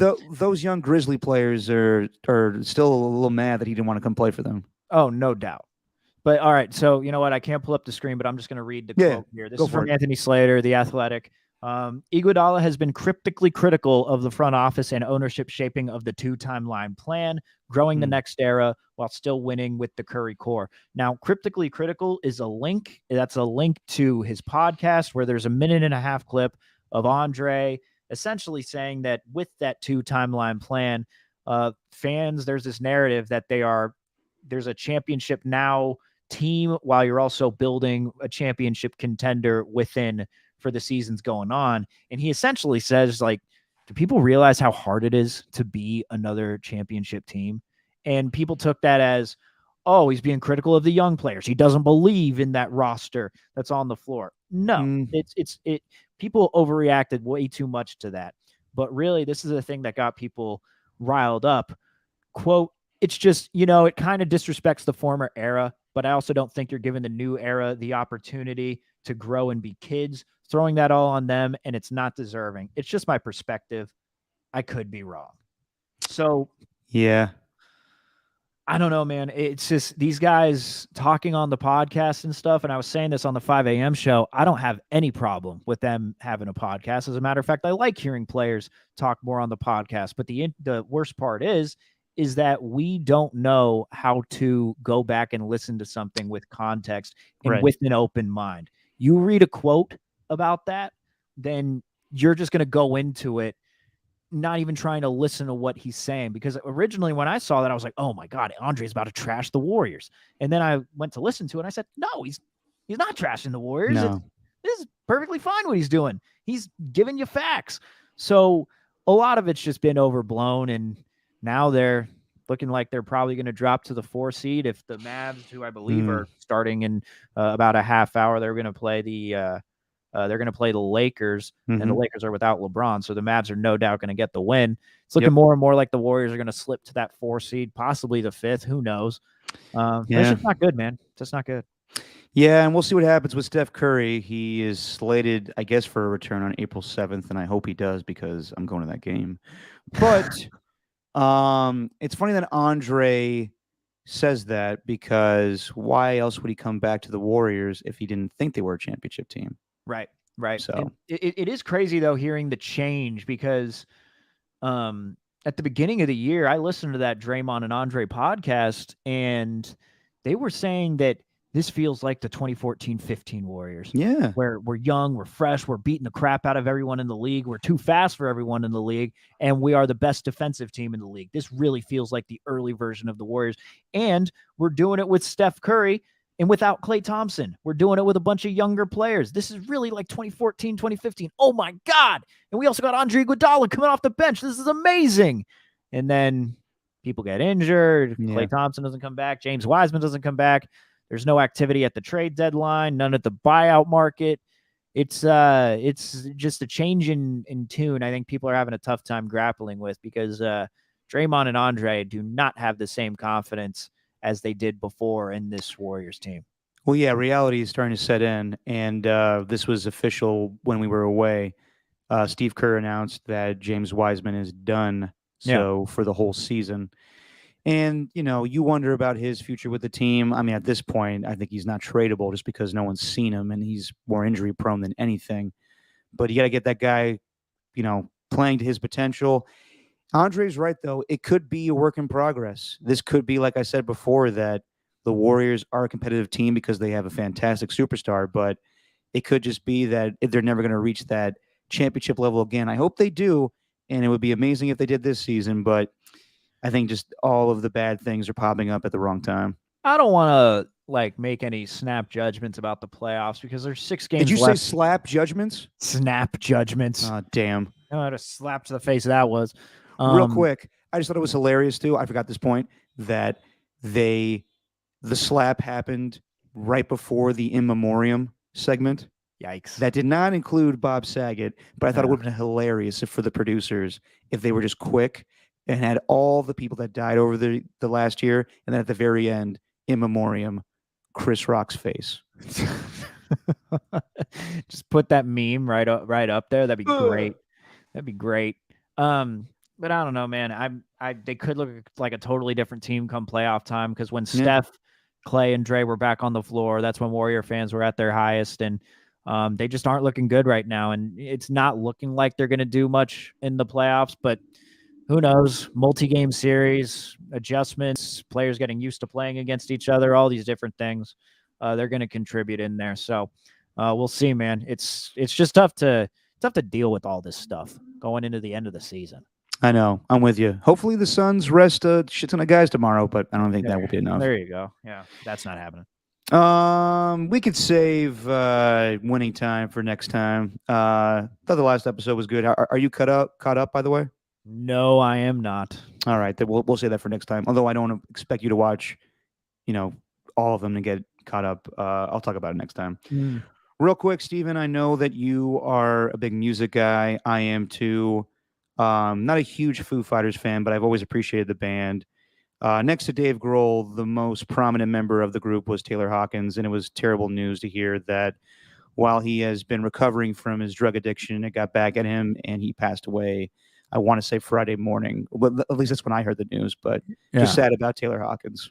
Oh, terrible. Yeah. Terrible. Drummers, man. Drummers are some of the wildest. Like, we always pay attention to the front men, the lead singers and the lead guitarists and all that. But the drummers are really the ones who are, kind of the crazy ones. And Taylor Hawkins, man, he really showed his personality in his drumming. He was a wild drummer, but he always had a smile on his face when he was doing it. So hearing of his passing, man, it just stunk.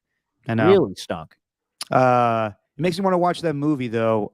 They came out with a movie where they live in a haunted studio or something. Yeah, we talked about this. Oh, I think did we? Like Studio 70 or something. Studio 66 or 666 or whatever. Yes. I definitely want to watch it now, Yes. given his untimely passing. I got one more thing to get to.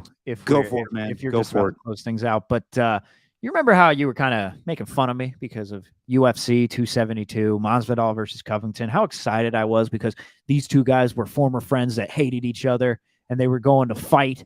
You remember that? You remember you were making fun of me for that? I don't think I made fun of you. I just thought that, yeah, sure. I made fun of you. Okay. Well, you thought it was ridiculous. But Okay. this beef is very real. And I don't know if Did you he slap saw it, him? but Jorge Masvidal, who is the guy who didn't talk as much trash, Colby Covington, during the press conferences, was talking about his ex-wife, talking about his kids, talking about family. Keep my ex and my children's name out your fucking mouth. That's what it was. He said that? No, but Oh, damn. I'll show you I'm going to pull up the article here.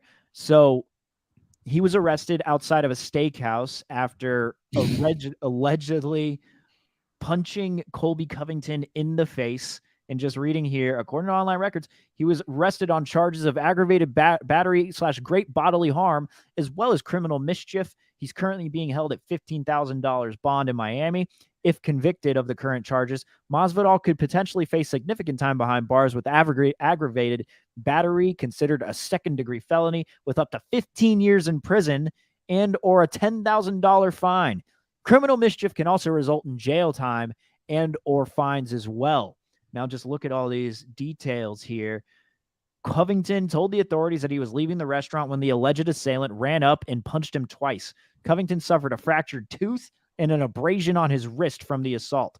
Covington identified Masvidal as his alleged attacker while saying that the veteran UFC fighter shouted, "You shouldn't have been talking about my kids," during the altercation. Covington said he recognized Masvidal's voice as well as his hair sticking out of his hoodie. So it carried over into real life, and Masvidal cracked him, broke his tooth, and he Now could face 15 years in jail.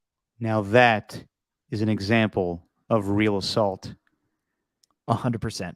Full Not a circle, slap. man. Not a slap. Not a slap. That is assault. This man went up in a hoodie, was wearing a mask, funnily enough, because Masvidal is a conservative individual and being from Florida and being a part of, I think he likes that governor over there, whatever his name is, the governor who I really try to pay no mind to because I just think he's horrible for society. But he was like, the biggest surprise in all this, someone was saying, was that Masvidal was wearing a mask. Good for him. But, jokes aside, I think I'm totally on Masvidal's side here because he was saying constantly, like, hey, if you keep talking about my kids, this is gonna carry over after the fight. And it ended up happening. So really you could look at the UFC and say, hey, you guys have propped this guy up. You've let him say whatever he wants. And now it's one of your stars, one of the faces of your sport is possibly going to jail for up to 15 years. I don't think it's going to be like that, but there's a real possibility there, man. It's crazy. So who's the Chris Rock and who's the Will Smith in this situation? Colby Covington is the Chris Rock. Jorge Masvidal is the Will Smith. Got it. Okay. Yes. Now you've spoken to me in childlike way, so now I understand. There we go. Yeah. Explain it to you like you're an Oscar watcher. Yeah. All right, Stephen. We had fun today, and special thanks to John Morosi for joining us. That was a fantastic interview. We'll be back. I'll leave it up to you, sir. I have to work on Thursday, but I'll be done at 3. I'll get back home at 4 if you want to do the podcast then. Or we're both goofy guys. I love this holiday. We could do a show on April Fool's Day on Friday. Up to you. We'll talk about that. I'm Okay. actually maybe Friday, All right, then. maybe Thursday. I'm not sure. I'm not All sure on right, this one. All right, TBD. I'm free on Friday, so I think we'll be all good there. But I also could be busy. I don't know, dude.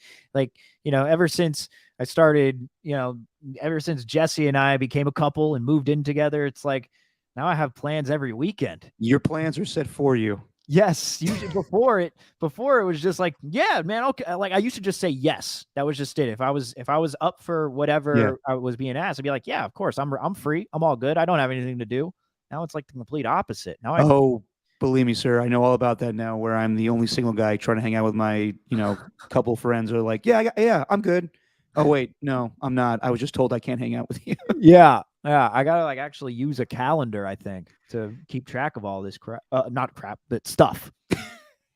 Lovely stuff. And that's how we'll end it. All right. Well, we'll get back to you guys. God, that's bad. We got a lot of fun stuff coming up. Yeah, we'll be back either Thursday or Friday. We'll let you guys know. Hear that? This is bad. No. Oh, boy. Let's just end it now. On that note, Stephen, say what you always say, my friend. That's just your opinion, man. I hope I'm alive by Thursday or Friday for this show.